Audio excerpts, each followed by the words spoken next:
Greetings, folks.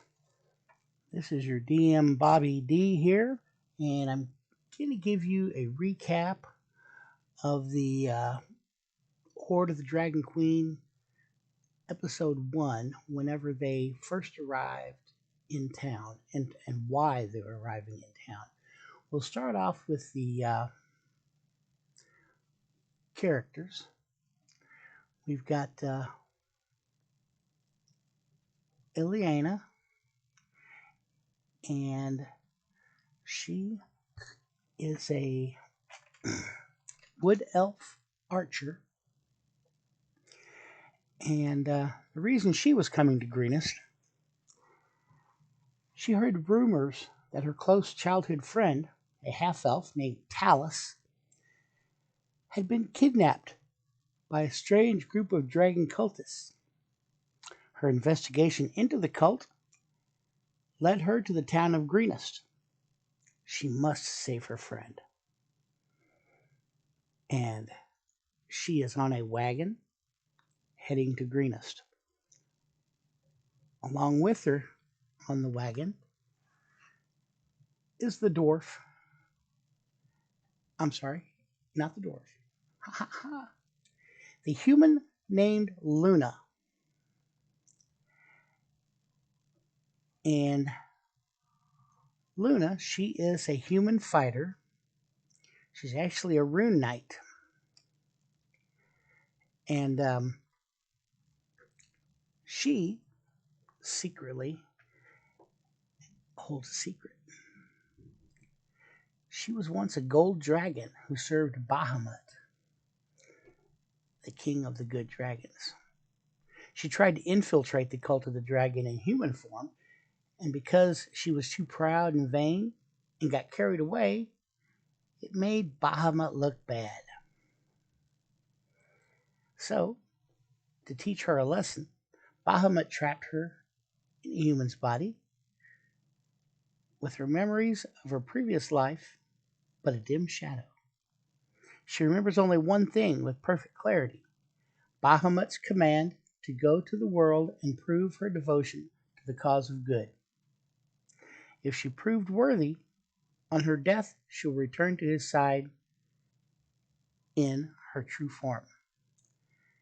So she figures the best way to prove her good is to end the cult of the dragon. And that she is also on the wagon heading into town. Another person on the wagon heading into town is Sankashu, traveling from Candlekeep. He is a Twilight Domain cleric, human, a scholar. Anthar Froom, a crusading paladin and member of the Order of the Gauntlet, and champion of good, is his friend, and he looks up to him. He has led him to research for him many times at Candlekeep. And he contacted Sankashu and asked him to travel to Greenest in search of increasing dragon activity and that he would meet him there. So he is on his way to meet his friend. Also on the wagon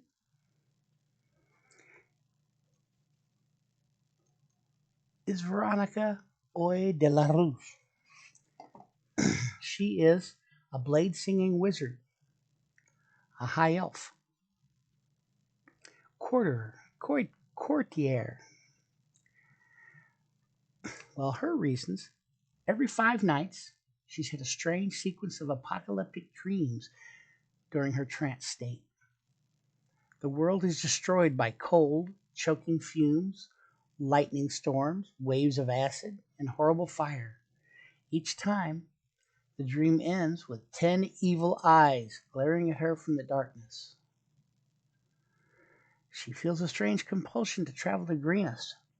Perhaps the answer of the riddle of her trance awaits her there. She is on her way to Greenest to try to shake off these terrible dreams. And lastly, on the wagon, we have Blix.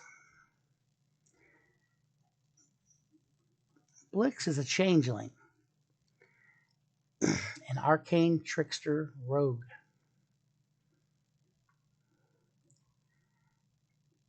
Actually, I don't believe that is correct. I believe he is an assassin rogue. Now, that's his subclass. All right. And so he is played by Rick.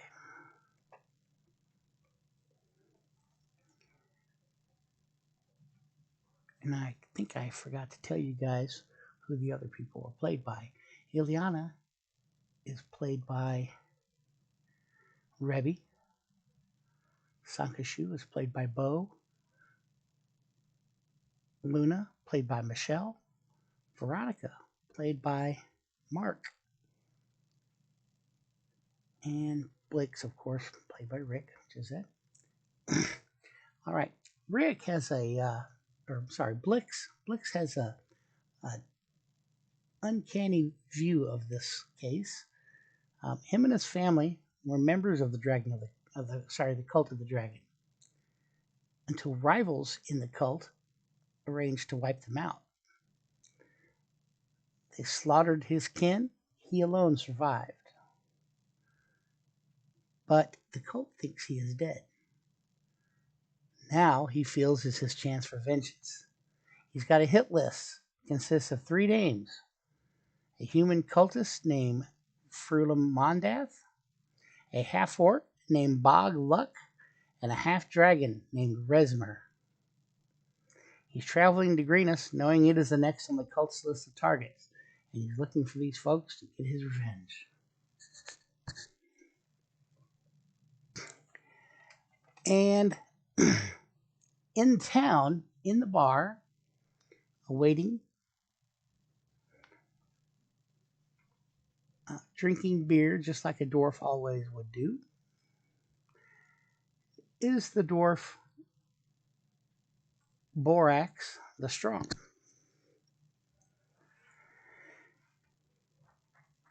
Borax the Strong, played by Jen, is a dwarven barbarian, a mountain dwarf, Path of the Berserker. And she's the grandchild of a renowned dragon slayer. Being one is usually a good way to impress people. Just last week before this started, a gang of ruffians attacked her around Candle Keep on the outsides. She barely escaped with her life, but as she fled, the ruffians told her that the cult of the dragon never forgets and always avenges, and that they would find her. Him. So he came there to lie low in this sleepy little town called Greenus until this blows over, and pretty much got caught up in the sacking of Greenus by the cult. She didn't realize they were going to be doing that. So the party comes, the wagon, it comes over a hill and it sees below the town is on fire and being ransacked. And they also see a blue dragon flying around, spewing lightning. This, of course, does not sit well with the party.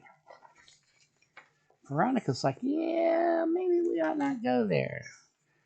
But Sankashu says, yes, we will. And he urges the donkeys that are pulling the wagon into a run.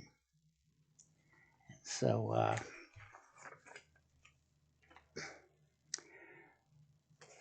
they head towards the town. And as they get to the town, they ditch their wagon and they sneak up in a line of bushes, watching the outside of the town. And they notice that there are bands of kobolds roaming around. They are attacking people. They are looting houses. So they decide they're going to do something about it. As they enter the town, chaos reigns. Buildings are burning. Cultists, kobolds, and others are looting and fighting. All of a sudden, an injured man limps across the street between two buildings. He's carrying a child, quickly followed by a woman with a broken spear who is being chased by 8 kobolds. She stops in the street and says, "You will not harm my family." She stands her ground defiantly, protecting her family.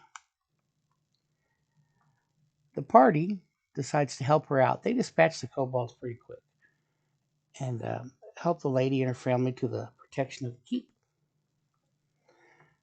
Right before the huge gate at the keep is closed and bolted shut, inside, the party is approached by Governor Highhill. He implores them to sneak out into the town via an old tunnel and free the 50 or so people that are holed up in the church of Shantia. So the party agrees. They sneak out. They attack the cultists and the kobolds that are assaulting the sanctuary. With the help of the priests there, they get all of the parishioners into the protection of the keep via the secret tunnel. And as they were doing that, the governor, he receives word that invaders are trying to burn down the mill. Now he needs the mill because that's where all their food is stored for the town. So he again implores the party to go to the mill and protect it. Meanwhile, he'll gather troops to get there and arrive to help them as soon as he can, if they can just hold it until he gets there. So the party goes to the mill, and as they're there, they're ambushed by many cultists. The burning of the mill was a ruse to get them out there because they had caused so much trouble already. So Veronica and Blix pose as cultists and a dragon claw, which allows the rest of the party to escape with a captive dragon claw. Soon the troops arrived and took over protection of the mill. Interrogation of the Dragonclaw revealed the presence of a nearby camp. This was interrupted by a clamor from outside the front gate. A half-blue dragon, surrounded in a semicircle by many cultists and kobolds, had 4 commoners with ropes tied around their neck. 2 children, 2 women. The half-dragon called out for the keep to send a champion to fight one-on-one, or else he would kill the commoners. Borax the Strong stepped up and said, "I'll take this challenge." And she rushed out to fight him one-on-one. Unfortunately, he was dropped in the first round by the dragon, the half-dragon, which called itself Lang de la Rosa. He laughed. Ha ha! He said, "Come on, guys," and pulled away from the keep and left the prisoners out there. People came out from the keep and grabbed Borax and the commoners, and while Borax was unconscious, they applied healing potions and bandages and got her back up. pulled them back into the relative safety of the keep. At around 4 in the morning, the rest of the raiders left the destroyed town. And that is how the first one ended. I don't think we were able to record it, and so thus this recap. And we'll see you in the next episode. Be sure to